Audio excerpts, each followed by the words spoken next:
Welcome. This is the Ag Engineering Podcast, where we talk tools, tips, and techniques to improve the sustainability of your farm. I am your host, Andy Chamberlain from the University of Vermont Extension, and this podcast is supported by Northeast SARE, providing grants and education to advance innovation in sustainable agriculture. We're trying to improve the industry by chatting with farmers and getting their input on tools, tips, or techniques that have changed the way they farm for good. Many of these practices affect multiple areas of the farm. Whether it be environmentally, emotionally, physically, or financially, we share the knowledge to promote sustainable agriculture, lifestyle, and business. Thanks for having a listen. Now, let's get started. Today's episode comes to you from Barnet, Vermont, where we meet with Heidi Choate and Evan Perkins of Small Axe Farm. Together, they've got 20 years agricultural experience and 11 years in this business. They are growing on an acre of production, which includes about an eighth of an acre in both high tunnels and caterpillar tunnels. They sell primarily to retail wholesale markets, with 10% going to CSA or custom orders. Their sales this last year was about $115,000 gross, and they utilize about 2.5 FTEs. Heidi and Evan, welcome to the show. Thanks for having us on. Thanks. So I just set the stage of your farm a little bit, but if you could describe what you do in one sentence, what would you say? We have a 1 acre market garden focused mainly on mixed vegetables with a heavy emphasis on salad greens, and we farm in a no-till fashion. Now, today's topic, we wanted to talk about the Jang JP5 Seeder. You've got experience with this, and I want to know a little bit, how does it work and what makes it different from some of the other things out there? So could you just explain what the JP5 Seeder is? Well, I think many people would be familiar with the Jang Seeder. And the JP5 is just a multi-row Jang Seeder. The advantage of it is that it has narrow feet, and so that allows it to be able to plant in wet and dry conditions without building up soil between the feet. So is the single row Jang probably more common? Yes, I think it's more common, yeah. But this one's basically 5 of the same units all ganged together. Yes, and what it will do is plant 5 rows, so basically 1/2 of a 30-inch market garden bed in a pass. So each bed you can cover in 2 passes.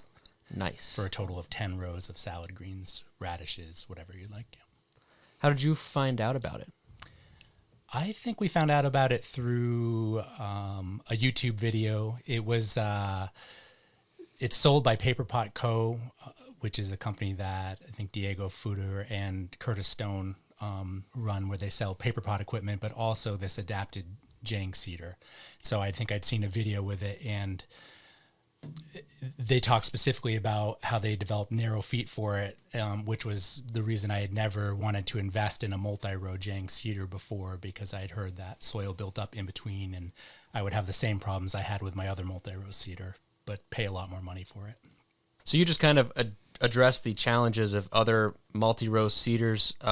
What was the pain point that made you decide to invest in this?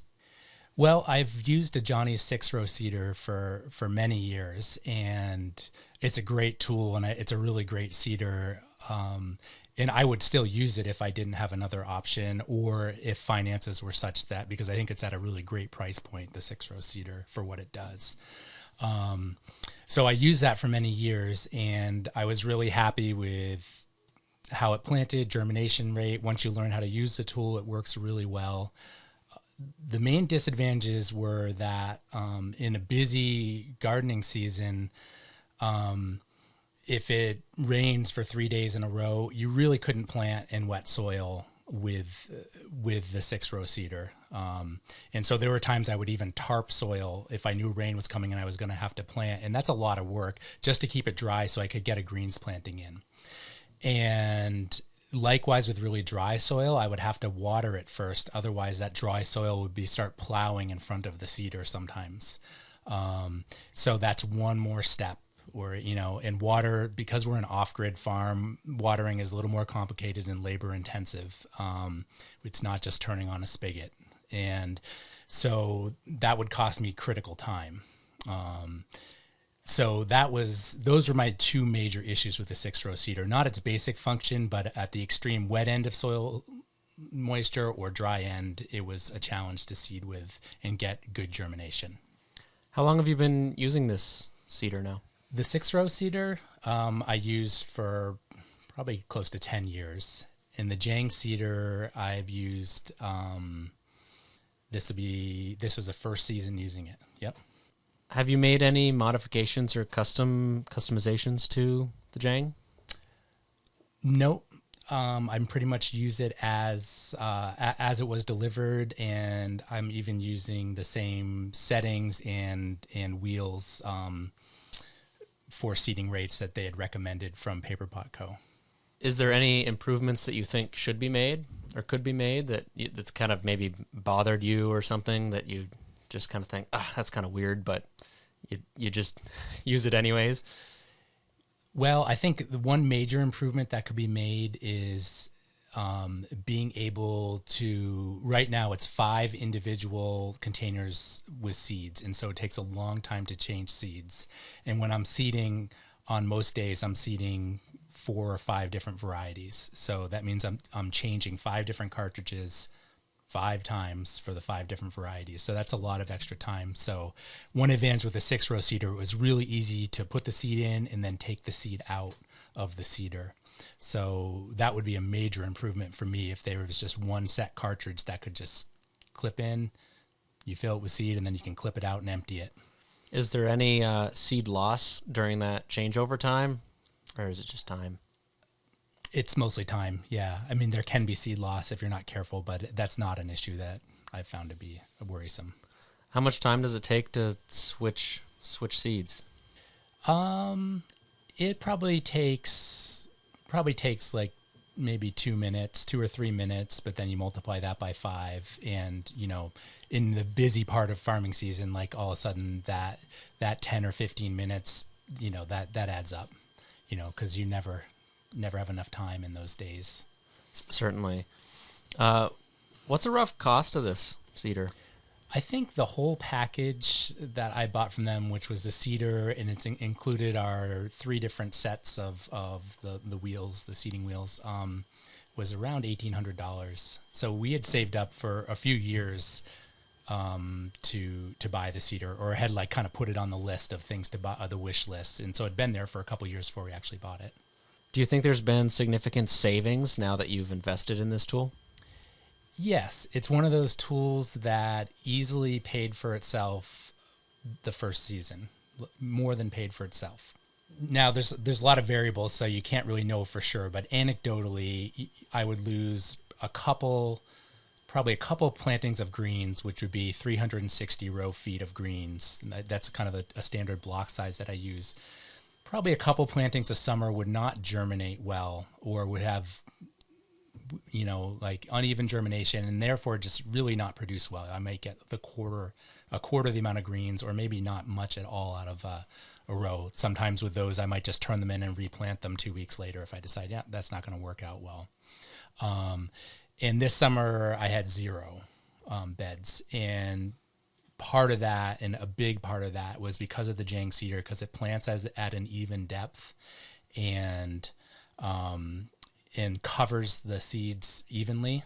And then I also was not, so those were of the beds I planted, none failed.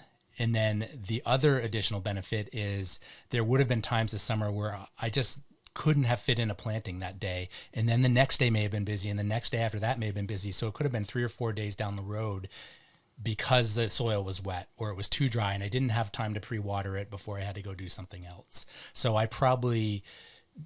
there was probably a couple additional plantings that I would have missed in a normal summer, and they would have been planted too late, which would have meant that 3 weeks later, I would have been harvesting salad greens a little bit too young just to meet our market demand, and then get into this pattern where I'm harvesting them a little too small and not getting nearly the yield I would because I missed a planting.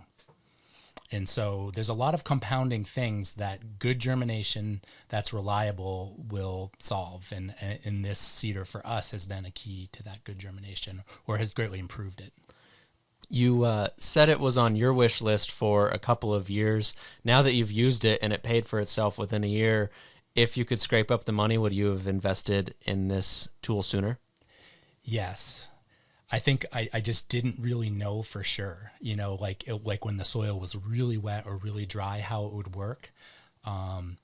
Yeah. So I think I would have, but I knew it was going to be better, but I didn't know it was going to be that much better. I didn't know that it would pay for itself in a year. I thought it was like a 3-year kind of payoff tool. But for us and the amount of greens we're seeding, it paid off in one. One thing I want to say is like all the advantages that I get from it can be utilized with just a single Jang Seeder, which a lot of people use. It's just instead of going up and down a bed twice, I have to go up and down a bed 10 times, or nine rows is really what you can fit with a single row Jang Seeder. So a lot of since I hadn't used a single row for planting greens before, a lot of these benefits were kind of double compounded that I was using a Jang Seeder, which is better, but the multi-row also saved me time as well. A lot of time. Yeah, a lot of time. Yeah, yeah. Two passes to 10. I mean, that's significant. Yes. That's a lot of time back in your day. Yeah. You mentioned you use it a lot for greens. Are you using it for other crops as well? Yes. I would probably use it for more crops than I do if it wasn't kind of a pain to switch. But I generally will use it for greens, which is, arugula and baby lettuce, Asian greens, and then radishes. I can use it for spinach and carrots.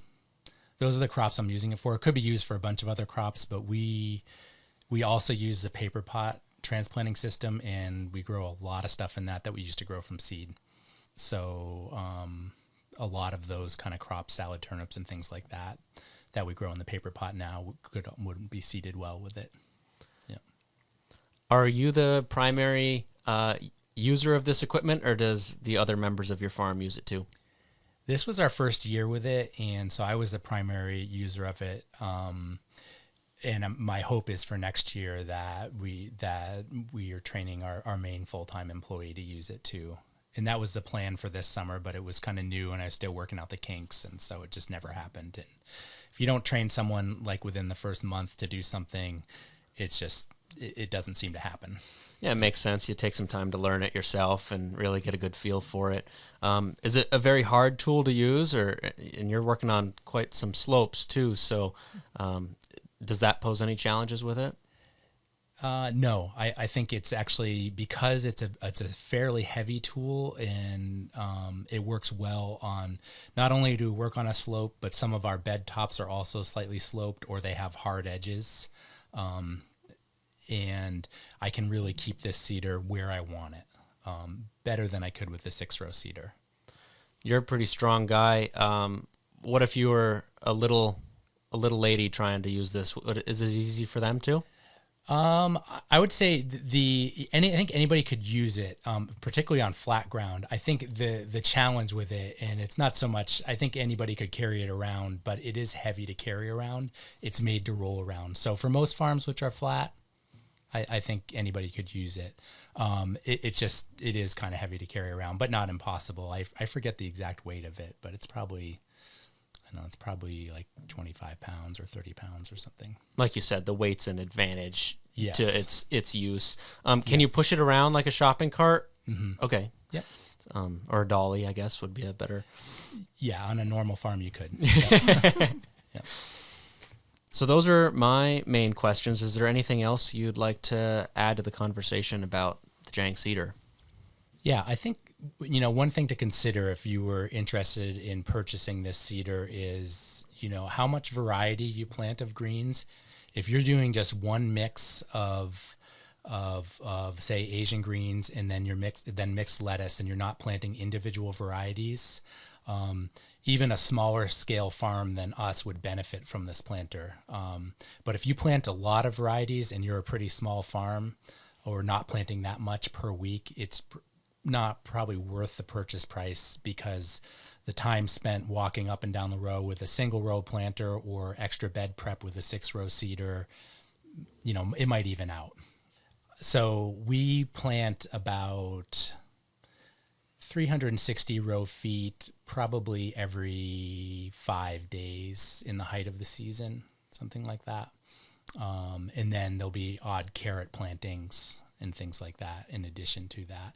So we're planting quite a lot of row feet per week of salad greens. So that made the payoff really quick.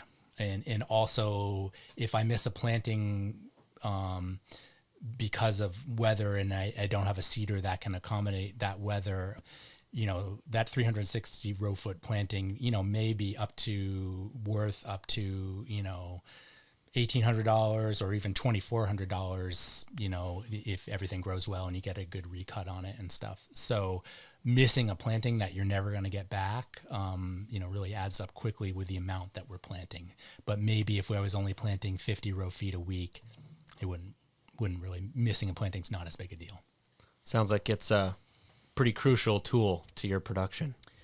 It is. It's become, I would never want to do what we're doing without it, even though I've only used it for a year now, just because it's, I have to worry about the weather a lot less for planting greens. And since I have to worry about the weather and my wife does for everything else, it's nice to have one thing where the weather isn't controlling, what we're doing. Are you worried about anything breaking on it? Have you considered a spare or spare parts? After having used it, I'm really not worried about that. It seems pretty robust. I'm sure what's going to happen is probably some crucial screw is going to unscrew and be lost. And so I don't have any spare parts for it right now. So that was on my list for this winter to look over and kind of order some spare parts for it for that reason. But as far as breaking, it's a very robust tool. I think another thing that I've heard from, other kinds of multi-row seeders, some of them, not the 6-row seeder, but there's some other brands out there that don't work super well for shorter people. And this machine works great for shorter people. And that's something that's actually important because I know there are some multi-row seeders that people use that if you're not tall, it's very hard to have the tool sit right on the bed. Thanks for sharing your viewpoint and experience with the Jang JP5 Seeder. If people want to reach out with questions or follow along with what you're doing, how can they get a hold of you? Well, we have an Instagram page, Small Axe Farm. And we have a Facebook page, and we have a website, which is just smallxfarm.com. Sounds good. Well, thanks for being on the show, and I hope you have a great day. Thanks. Thank you for listening to today's episode. I hope you go ahead and subscribe, share this with a friend, or leave us a comment. And if you want more information, check out the show notes on our website at agengpodcast.com. That's agengpodcast.com. Thanks for listening. I hope you have a great day.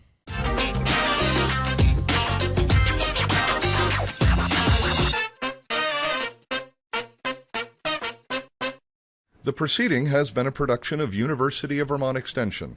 For more information on Extension, log on to www.uvm.edu/extension.